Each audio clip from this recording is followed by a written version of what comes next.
Hello everyone, welcome to my channel. Keep it simple but significant. I am your host Sasi. Let's start today's discussion.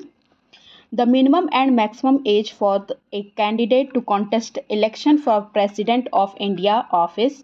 Minimum और maximum age क्या होती है अगर आपको president बनना है इंडिया का, तो मिनिमम एज है 35 और मैक्सिमम एज कोई भी नहीं है, नो लिमिट है इसकी। आर्टिकल 58 में इसकी बात की जाती है और सारे क्वालिफिकेशन हैं। He should be a citizen of India और उन्होंने अपनी एज कंप्लीट कर ली हो 35 ईयर्स की, और he must be qualified to become a Lok Sabha member, और वो ऑफिस ऑफ प्रॉफिट को किसी भी यूनियन या स्टेट गवर्नमेंट में होल्ड ना करते हों। In which year Armed Forces Special Power Act was passed? Armed Forces Special Power Act पास किया गया था 1958 में। The Act grant special power to the Indian Armed Forces। अगर कहीं पे कोई डिस्टर्ब एरिया है वहाँ पे पब्लिक ऑर्डर को मेंटेन करने की पावर उनको देता है।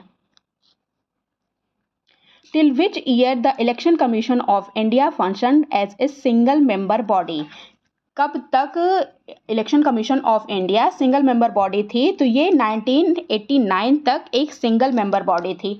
अभी इस समय हमारे पास 1 चीफ इलेक्शन कमिश्नर होते हैं और 2 इलेक्शन कमिश्नर होते हैं, लेकिन पहले 1989 तक सिर्फ एक इलेक्शन कमिश्नर होता था। और कब से कब तक ये ऐसा था? 1950 से 1989 तक सिंगल मेंबर बॉडी थी। Who headed the commission to report on administration of scheduled areas and the welfare of scheduled tribes in the states constituted in 1960? 1960 में जो कॉन्स्टिट्यूट हुआ था कौन सा?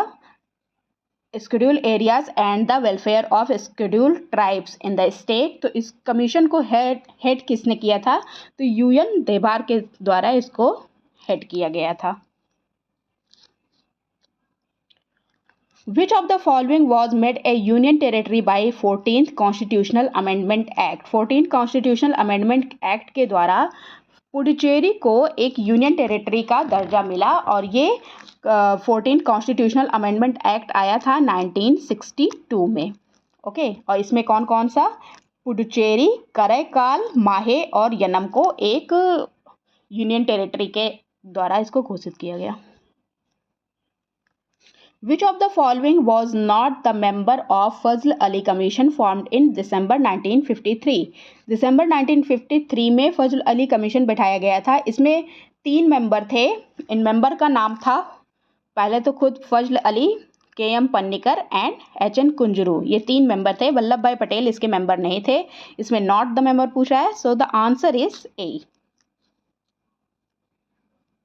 Who held the portfolio of finance in the interim government of 1946? Portfolio जो finance का था उसको दिया गया था किसको? लियाकत अली खान को। Answer is B. और जब हमारा देश पार्टीशन हुआ, पाकिस्तान और इंडिया में बट गया, तो लियाकत अली खान पाकिस्तान के प्राइम मिनिस्टर बने।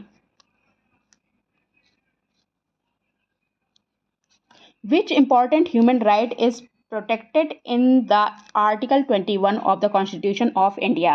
Article 21 में कौन से ह्यूमन राइट को प्रोटेक्ट किया जाता है? तो ये है right to life and liberty. Answer is A. Answer is D. When I respect the ideals and institutions of our Constitution and respect national flag and national anthem, perform which of the following? अगर मैं अपने ideals और institution को हमारे constitution में जो दिए गए हैं और रेस्पेक्ट करती हूँ अपने नेशनल फ्लैग की, नेशनल एंथम की, तो मैं क्या परफॉर्म कर रही हूँ? तो मैं परफॉर्म कर रही हूँ अपने फंडामेंटल ड्यूटीज़ को। So the answer is D. और फंडामेंटल ड्यूटीज़ किस में दिया गया है? आर्टिकल 51A में दिया गया है। Any member of the public or group of people may approach the court on behalf of aggrieved person for protection of his fundamental right. This is called what? तो कोई भी मेंबर या कोई भी पब्लिक का मेंबर है या कोई भी ग्रुप ऑफ पीपल हैं वो कोर्ट को जा सकते हैं किसी भी व्यक्ति के राइट को प्रोटेक्ट करने के लिए, फंडामेंटल राइट को प्रोटेक्ट करने के लिए। तो इसको क्या कहा जाता है? इसको कहा जाता है doctrine of public interest litigation. Answer is A. That's all for today. If you like my video, please do like, comment, share and subscribe. Thank you.